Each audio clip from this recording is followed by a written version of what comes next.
To view water level data from NOAA stations, go to tidesandcurrents.noaa.gov. To access a specific station, type the identifying characteristic in the white box that reads Station ID, City, State, Zip. Or you can click on a state to get a closer look at the area.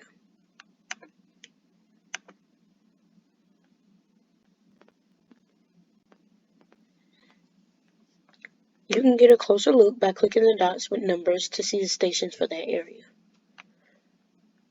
Monitoring stations are displayed as color-coded pins on the map and on the legend on the right side of the screen.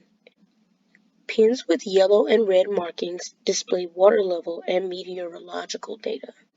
Red pins display water level data, yellow pins display meteorological data, green pins display air gap data, white pins display subordinate data, and blue pins display data on currents.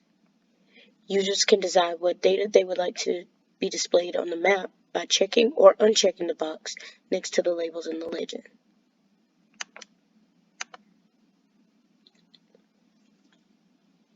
Users can choose to view data in standard units or metric units by scrolling to the bottom of the legend and toggling between standard and metric. Your choice will be highlighted in teal. You can view the data from a monitoring station by clicking on the pin on the map. This example will walk through a red-yellow pin, water level, and meteorological. Clicking the pin will open a window which displays the station location, the station ID, tide data from the day, and most recent data including water temperature, water level, wind data, and more. The bottom of this window also allows you to toggle between standard measurements and metric data. This window is set to auto refresh, and this can be deactivated by clicking the white button to switch off the auto refresh button. You will know it's on if the space is highlighted blue. The data can be viewed in a graph format by clicking the box next to plot data.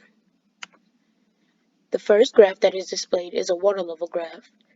It displays the date and time on the x-axis and water level height in mean lower low water feet on the y-axis. NOAA water level predictions are displayed on the graph as a blue line. NOAA observed water level data is displayed as a red line. Additional data from the site can be seen in graphs underneath the water level graph. These graphs include data on wind, air temperature, water temperature, and barometric pressure. There's a drop-down menu at the top of the screen labeled More Data. This drop-down menu can show water level data, tide predictions, meteorological data, datums, benchmark sheets, data inventory, physical oceanography, sea level trends, and ports. Clicking on water levels opens another window that displays a graph of the water level data. Prediction data or preliminary data can be removed from the graph by clicking on the word below the graph in the legend. Beneath the graph, users can change the date range, data units, time zone, the datum, and the interval. There is the option to update the plot based on changes made in this section or just the data, a table of data below the options. The plot can be downloaded in several formats, PNG, JPEG, PDF, or SVG by clicking on the three horizontal lines at the upper right corner of the graph. Data from the table below the graph and options can be exported to a CSV file by clicking the option in the upper right corner of the table.